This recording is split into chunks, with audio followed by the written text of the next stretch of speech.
নমস্কার, কেমন আছেন সবাই? আবার পোস্টের আরেকটি নতুন ব্লগে আপনাদের সকলকে স্বাগত জানাই। আর আজকের এই জায়গাটির সম্পর্কে পবিত্র আপনাদের সবটাই বলে দেবে। তো যাই হোক, পবিত্র মুখ থেকে শুনবেন এই জায়গাটির বিশদ সম্পর্কে। আর এটি একটি অফবিট লোকেশন। আমরা অফবিট লোকেশনগুলোই মূলত যাই, তো এটি তার মধ্যে অন্যতম। Good morning. তো আমরা এখন এসেছি আহমেদাবাদের একটা মন্দির না ঠিক এটা একটা হিস্ট্রি আছে যেটা আমি এই মুহূর্তে জানি, আমার আপনাদের বলবো। তো এই জায়গাটার নাম হচ্ছে আদালাজ, যেটাকে আদালাজ বলে।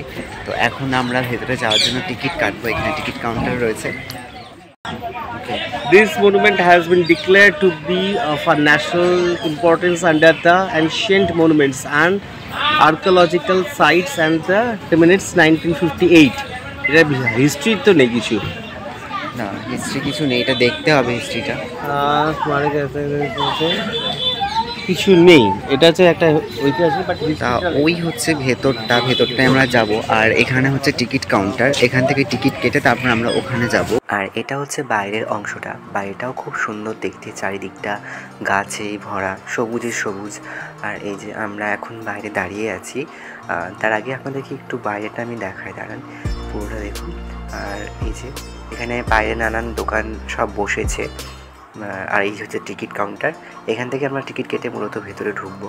তো চলুন, আর বাইরেটাতে কিছু দেখানো নেই, ভেতরে ঢুকবো এবার।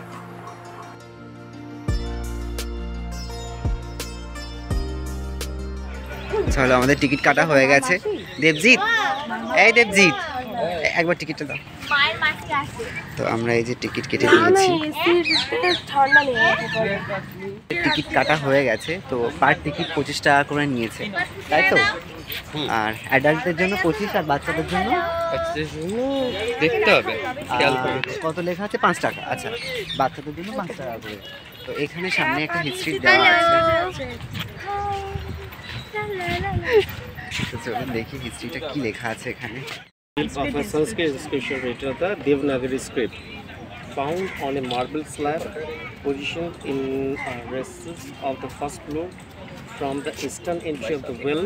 It says Samvat 1555 বাবা, অনেক দূর হলে 1555।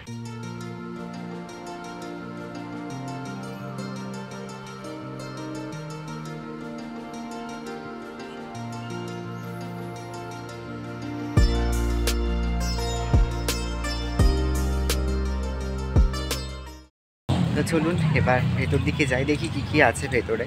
আর এখানকার স্ট্রাকচারগুলো আমি দূর থেকে দেখতে পাচ্ছি, অসম্ভব সুন্দর, মানে খোদাই করা, দেয়ালগুলোতে খোদাই করা ডিজাইন রয়েছে।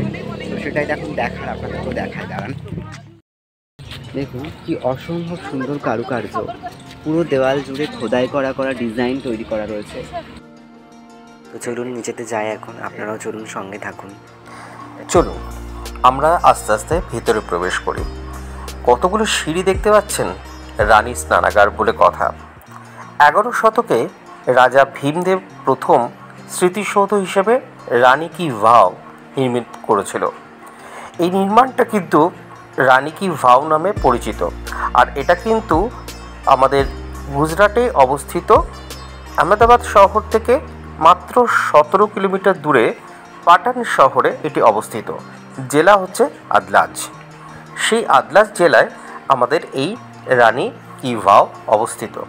আর এর পাশ দিক দিয়ে কিন্তু বয়ে গেছে সরস্বতী নদী। আর আমরা চোখের সামনে দেখতে পাচ্ছি কি অপূর্ব ভাস্কর্য। সমস্ত ধর্ম নিরপেক্ষভাবে এই স্থাপত্যগুলো তারা নির্মাণ করেছে। ভাবতেই অবাক লাগে সেই সময় এত সূক্ষ্ম কাজ কিভাবে করলো। আর সেটা ভাবতে ভাবতেই মুগ্ধকর এই সুন্দর দৃশ্য আমরা দেখতে লাগলাম। আর একটা কথা কিন্তু আপনাদের জানাতে হবেই, আপনাদের কাছে নতুন 100 টাকা নোট আছে। পিছন দিকে যে ছবিটি দেখতে পাচ্ছেন, এই ছবিটি হচ্ছে রানী কি ভাও। আর স্থাপত্যগুলো দেখুন কি অসাধারণ। এগুলো কিন্তু গুর্জর, মারু এই সমস্ত স্থাপত্য শৈলীতে কিন্তু রয়েছে। আর রানীর এই যে স্নানাগারটি প্রায় 7 তলা বিল্ডিংয়ের সমান। আর এখানে প্রায় রয়েছে অনেক সিঁড়ি, আর রয়েছে 500টার বেশি কারুকার্য। আর জলের রঙটা দেখুন, এই জলের রং দেখে কিন্তু একদম লোভ করবেন না। এই জলে কিন্তু নামা একদম সম্পূর্ণ নিষিদ্ধ। সামনে কিন্তু ব্যারিকেড দেওয়া আছে। আর অসম্ভব সুন্দর জায়গায় পায়রা তো বাস করবেই।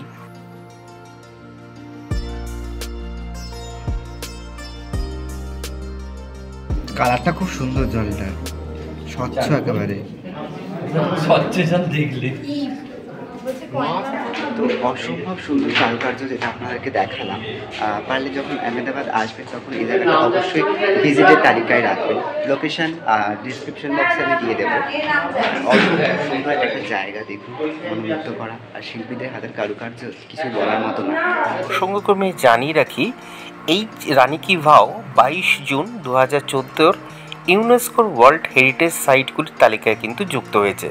স্টেপ ওয়েল হলো ভারতীয় উপমহাদেশে ভূগর্ভস্থ জলের সম্পদ এবং স্টোরেজ সিস্টেমের একটি স্বতন্ত্র রূপ।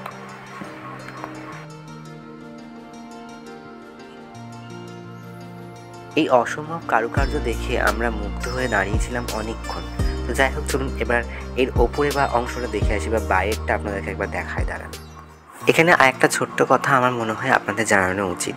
গ্রীষ্মকালে যদি আপনারা এখানে যান তাহলে সঙ্গে অবশ্যই জলের বোতল, সানগ্লাস এবং সানস্ক্রিন ব্যবহার করবেন।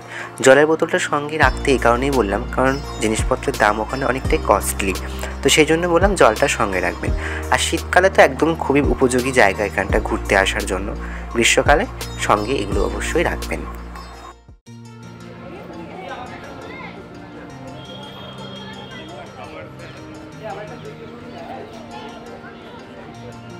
তো এই হচ্ছে ওপরের অংশ। ওপরের থেকে নিচে নামা যায় এই সিঁড়ি বেয়ে। তার কারণ হচ্ছে রক্ষণাবেক্ষণের জন্য তো পরিষ্কার পরিচ্ছন্ন করতে হয়, তো সেই জন্য পরিষ্কার পরিচ্ছন্ন করার জন্য এই নিচের দিয়ে যারা পরিষ্কার করেন তারা হয়তো নামেন। আর পুরোটা দেখুন, এই যে মাথার উপরে জালি বিছানো আছে যাতে জলটা পরিষ্কার থাকে। ও হ্যাঁ, আরেকটা কথা, জল আর ওয়াশরুম কিন্তু এখানে অ্যাভেলেবেল। জলটা আমি সঙ্গে এই কারণে রাখতে বললাম, অনেক ক্ষেত্রে অনেক জায়গায় জল তো অনেকের প্রবলেম করে বা শ্যুট করে না, সেজন্য জলটা রাখতে বললাম। তবে পানীয় জলের ব্যবস্থা এখানে আছে। এই স্বচ্ছতার জন্য 2016 সালের অক্টোবরে নয়াদিল্লিতে ভারতীয় স্যানিটেশন কনফারেন্সে এটি ক্লিনেস্ট আইকনিক প্লেস খেতাব জিতেছিল। আর এই অফবিট ডেস্টিনেশনে অবশ্যই যাবেন।